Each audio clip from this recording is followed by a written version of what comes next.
ઉત્તરાયણનો પર્વ આવતાની સાથે શહેરમાં પતંગ રસિયાઓ દ્વારા ધામધૂમથી ખરીદી શરૂ થઈ ગઈ છે, ત્યારે પતંગના વેપારીઓ પણ અવનવી વેરાયટી સાથે ગ્રાહકોને આકર્ષવા માટે મંડી પડ્યા છે। 14મી જાન્યુઆરી એટલે ઉત્તરાયણના ભલે હજુ વાર હોય, પરંતુ પતંગ રસિયાઓ અત્યારથી જ તેની પૂરજોશમાં તૈયારીમાં લાગી ગયા છે। પતંગ રસિયાઓએ તો જાણે અત્યારથી જ ઉત્તરાયણ મનાવવાની શરૂઆત કરી દીધી છે। સુરતના કેટલાય વિસ્તારોમાં પતંગના સ્ટોરો લાગી ગયા છે, તેમાં પણ ખાસ કરીને પતંગના બજારો માટે સુરતનું હોટ ફેવરિટ એટલે ભાગળ। તો આવો મળીએ ભાગળ ખાતેના પતંગના વેપારીને। જયેશ કિનારીવાલા। જયેશભાઈ, તમે કેટલા વર્ષથી આ ધંધો કરો છો? આજે હું 25 વર્ષથી હમણાં આ લાઈનમાં। હાલમાં ઉત્તરાયણ નજીક આવી રહી છે, તો લોકોની કસ્ટમરોની ખરીદી કેવી છે હાલમાં? કસ્ટમર અત્યારે તો ઠંડુ છે, પણ છેલ્લા 5-6 દિવસ વધારે ચાલે। આજે આ સોમ ને મંગળ ઠંડુ રહ્યું, બાકી શનિ રવિ ચાલ્યું થોડુંક। પતંગ રસિયાઓમાં હાલમાં સૌથી વધુ ડિમાન્ડ કયા પતંગની હોય છે? અત્યારે તો નાના નાના છોકરાઓને પણ મોટા મોટા પતંગની જ એ લોકો ડિમાન્ડ કરે છે આજે। બીજું કે પતંગમાં અલગ અલગ વેરાયટીઝ આવે છે, તો સૌથી વધુ પતંગનું કયું માર્કેટ હોય છે? અત્યારે ચીલ પતંગ વધારે ચાલે છે। હવે અમારે ત્યાં છે પંજાબી લેર, એ ઘણી ચાલે છે। અને બીજું કે મોટા પતંગોની હાલમાં કેવી ડિમાન્ડ છે?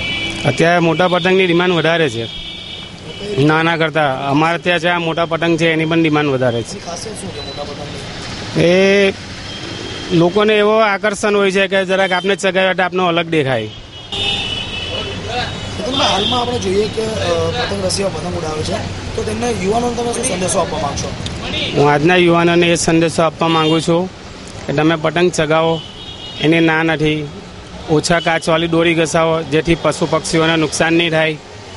અને પતંગ કપાયા પછી દોરી તોડીને છૂટી ના મૂકો, કે જેથી પક્ષીઓ અંદર ફસાઈ જાય અને એ લોકોનું મોત થાય છે। મિત્રો, પતંગના વેપારી પાસેથી તમે સાંભળ્યું કે હાલમાં વાતાવરણ ઠંડુ જોવા મળી રહ્યું છે, પરંતુ જેમ જેમ ઉત્તરાયણ નજીક આવશે તેમ તેમ ગ્રાહકોની ભીડ વધુ જોવા મળશે। તેમાં પણ ખાસ કરીને ઉત્તરાયણના છેલ્લા 5 દિવસની ખરીદી ધૂમ મચાવે તેવી હોય છે। તો મળીએ સુરતના એક ખૂબ જ જૂના અને જાણીતા પતંગના વેપારીને। શું નામ તમારું? મેહુલભાઈ। મેં 15 વર્ષથી આ ધંધો કરીએ છીએ। હાલમાં પતંગ રસિયાઓની ડિમાન્ડ કેવી છે?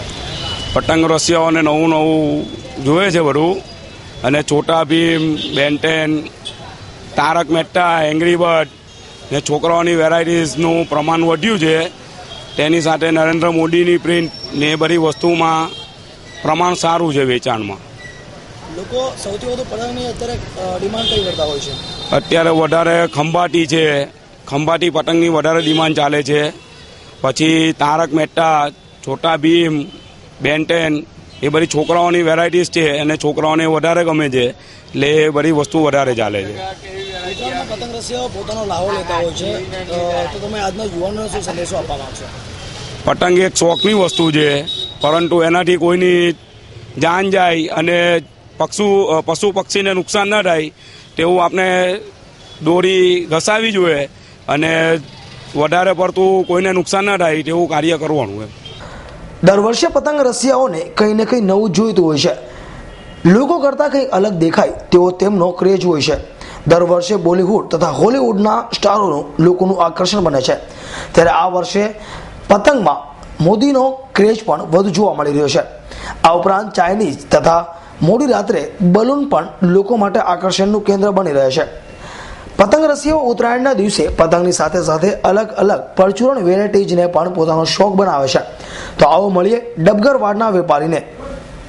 નરેશભાઈ રાણા। નરેશભાઈ, હાલમાં ઉત્તરાયણનો તહેવાર આવી રહ્યો છે, તો કસ્ટમરોની ખરીદી બી ચાલુ થઈ છે, તમારી પાસે નવી નવી વેરાયટીઝમાં શું જોવા મળે છે? અમારી પાસે મકર સંક્રાંતિના તહેવાર માટે લાઇટવાળા ગોગલ્સ છે, નવી નવી જાતના બધા એરહોર્ન છે, ભૂંગળાઓ છે, નવી જાતની ટેરેસ પર જાઓ તો પહેરવાની ટોપીઓ છે, પ્લસ નાની કિચન ટાઈપની ફિરકીઓ છે, પ્લસ નાની નાની પતંગો છે, મોપર પહેરવાના માસો છે નવી વેરાયટીઝમાં। જે મકર સંક્રાંતિને લાગતી દરેક એસેસરીઓ અહીંયા મળે છે મારી પાસે। અત્યારે ગ્રાહકોની ડિમાન્ડ સૌથી વધુ શેની હોય છે? ગ્રાહકોની ડિમાન્ડ નવી નવી વસ્તુમાં એરહોર્ન છે, નવા ફેન્સી ભૂંગળા જે આવે છે વગાડવાના, અને આ ફેન્સી ટોપીઓમાં વધારે ડિમાન્ડ રહી છે।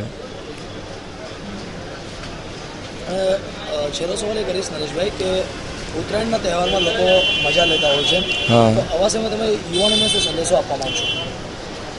ઉત્તરાયણનો તહેવાર એક એવો તહેવાર છે કે મજા મસ્તી કરવાનો તહેવાર છે. ટેરેસ પર વર્ષમાં એકવાર ભેગા થાય, તહેવારમાં સાથે ભેગા થાય ને એટલે આનંદથી ઉજવવા માટેનો જ તહેવાર છે. એટલે મજા મસ્તીઓ કરવાના જ છે, બરાબર, તો જ મજા આવશે એમાં ઉત્તરાયણમાં. ને નવી નવી વસ્તુ ટેરેસ પર લઈ જાય અને તે વગાડે ને મસ્ત મજા માને છે. ઉપર મજાક મસ્તી ઉપર કરે છે ટેરેસ પર, પણ લોકો પતંગ દોરા જે પકડવા માટે દોડે છે, કપાયેલા પતંગ, તે પર પકડવા ના દોડવું જોઈએ અને સેફ રહેવું જોઈએ થોડા, કે જેથી કશે કોઈ એવો અકસ્માત નહીં થઈ શકે. પતંગ રસિયાઓ ઉત્તરાયણમાં અવનવા પતંગની સાથે સાથે એર હોર્ન, લાઇટવાળા ગોગલ્સ, ડબલ કલરની ટોપી, આ ઉપરાંત વાળવાળી ટોપી સહિત અનેક વેરાયટીઝની ખરીદી કરી તૈયારીમાં લાગી ગયા છે. તો મળીએ પતંગ રસિયાને. શું નામ તમારું? મારું નામ રાજપૂત ડેનિસ છે, હરિપુર. ડેનિસભાઈ, પતંગનો શોખ તમારો કેવો છે? પતંગનો શોખ સારો છે અને પતંગ ચગાવવો એ પણ સારી વસ્તુ છે, પરંતુ પતંગ ચગાવવાની સાથે કોઈ નિર્દોષ પક્ષી કે નિર્દોષ કોઈ માણસને નુકસાન ના પહોંચે એનું ખાસ ધ્યાન રાખવું. હાલમાં પતંગમાં સૌથી વધુ ક્રેઝ કયા પતંગનો જોવા મળે છે? હાલમાં પતંગનો ક્રેઝ તો ખંભાટી છે, ચીલ છે, ચાઇનીઝ વગેરે પતંગોનો શોખ છે, પરંતુ તેની સાથે પણ તંદીર અને બલૂન છોડવાનો પણ આજે શોખ વિકસી રહ્યો છે. તમે ઉત્તરાયણ કઈ રીતે ઉજવો છો તમારી પરિવાર સાથે? ઉત્તરાયણમાં તો ફેમિલીનો સપોર્ટ, ફેમિલી સાથે જ ઉજવવાની મજા આવે છે. અગાસી પર લાડુ, ચીકી વગેરે લઈને મોજ શોખની વસ્તુઓ કરીએ છીએ.